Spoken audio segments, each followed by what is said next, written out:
আমি এতিয়া উঠি আছোঁ ঢলপুৰ শিৱ ধামৰ ওপৰলৈ। আমি ফ্ৰেণ্ডৰ লগত আহি আছোঁ, চব ফ্ৰেণ্ড আছে মোৰ, তো একেলগে আহি আছোঁ। আপোনালোকক দেখুৱাই গৈ থাকিম ভিডিঅ'টোত।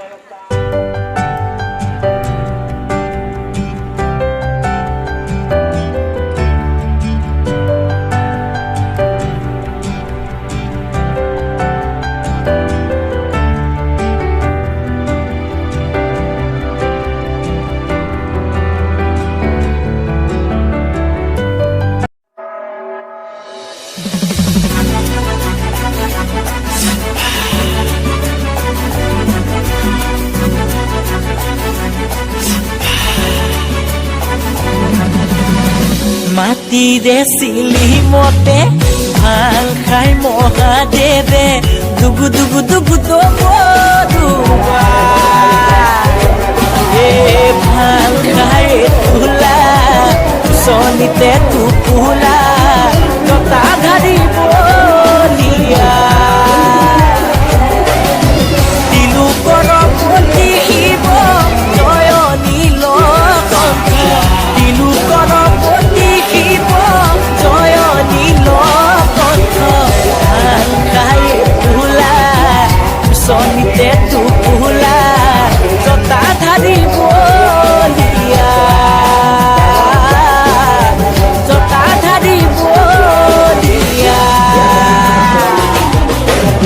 মাটিৰে চিলি মতে ভাল খাই মহাদেৱে দুগু দুগু দুগু দুবা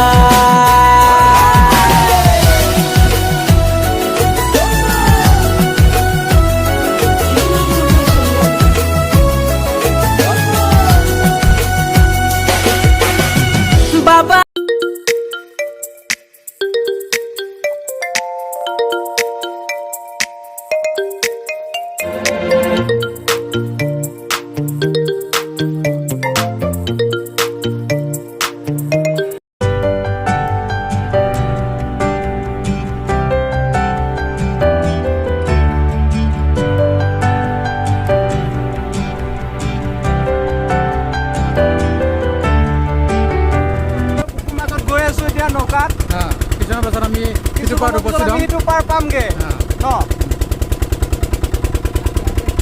আমি ব্ৰহ্মপুত্ৰৰ বুকু ফালি উজাই আহিছোঁ।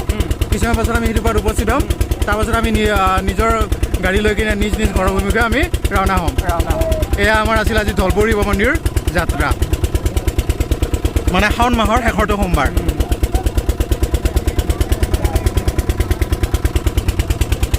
এয়া আমাৰ ওচৰতে কেইবাখনো ভূতবতী ইতিমধ্যে আগবাঢ়িছে ঢলপুৰ অভিমুখে। সেইখন ভূতবতীটো যথেষ্টখিনি মানুহে অলৰেডি উঠিছে তাতে বাৰু। জানো আমি পাৰ হৈছোঁ আৰু পাৰত উঠিম, সময় নাই আৰু বেছি সময় নাই, জাষ্ট পাৰত উঠিম আৰু। আমি তীব্ৰগতি ব্ৰহ্মপুত্ৰৰ বুকু ফালি উজাই আহিছোঁ। এয়া সিটো পাৰ অলৰেডি আমি দেখা পাইছোঁ,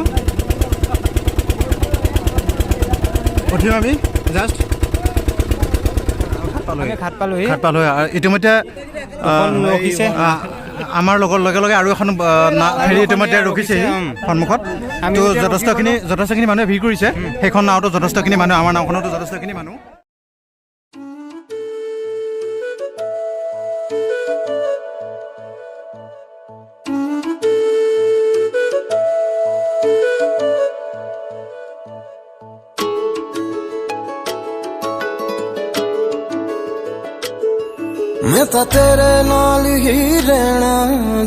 কি হয় গৰুকুটি অঞ্চলৰ এই ব্ৰহ্মপুত্ৰ নদীখন ইপাৰে গৰুকুটি আৰু সিপাৰে ঢলপুৰ শিৱ মন্দিৰ। আমি প্ৰথমতে নাৱেৰে সৈতে গৈ আমি ঢলপুৰ শিৱ মন্দিৰত উপস্থিত হ'লোঁ। ফেৰীৰে গৈ কিনে তাতে পূজা অৰ্চনা কৰিলোঁ। কৰি আকৌ যেতিয়া ৰিটাৰ্ণ হ'লোঁ, নদীখন পাৰ হৈয়ে আকৌ য'ত আমি উঠিম সিটো পাৰতে আকৌ এটা শিৱ মন্দিৰ আছে, মানে গৰুকুটি শিৱ মন্দিৰ। ইয়াতো সাধাৰণভাৱে পূজা অৰ্চনা হয় শিৱ বাবাৰ অৰ্থে। তো সেই পূজা অৰ্চনাখিনি আমি ইয়াতো কৰিলোঁ। ইয়াতো বাবাৰ প্ৰসাদ আমি অলপ গ্ৰহণ কৰিলোঁ। কৰি কিনে আমি এতিয়া ঘৰমুৱা হ'ম নিশ্চয়।